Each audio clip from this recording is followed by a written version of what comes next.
সুন্নাত কি? নামাজ পড়া যেমন ফরজ, রোজা রাখা যেমন ফরজ, হজ করা যেমন ফরজ, বিবির সাথে সুন্দর আচরণ করো কি? কিন্তু এই সুন্দর আচরণ সমাজে আছে না নাই? আসেনি? হ্যাঁ মেয়া সাহেব, অনেক দেখি, অনেক সমাজের ভিতরে কত সমাজের দৃশ্যগুলো বলছি। সমাজের ভিতরে সে একজন সুফি সাধক, তার চাইতে সমাজে ভালো মানুষ নাই, কিন্তু ঘরের ভিতরে তার চাইতে নমরুদ ফেরাউনের উত্তরসূরি আর কেউ নাই। ঠিক করে নজর বলেন, আছে না এরকম? আল্লাহু আকবার। এই ধরনের নামাজ রোজাতে কোনো লাভ হইবে না।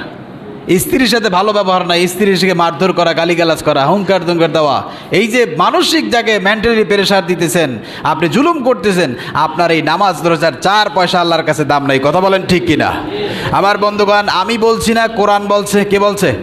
কোরআনুল কারিমে আল্লাহ রাব্বুল আলামিন বলছেন 64 নাম্বার সূরা তাগাবুন এর 14 নাম্বার আয়াতে কারিমা যদি আপনি খোলেন, আল্লাহ পাক বলছেন ওয়া ইন তা'ফু ওয়া তাসফাহু ওয়া তাগফিরু ফাইন্নাল্লাহা গফুরুর রহিম।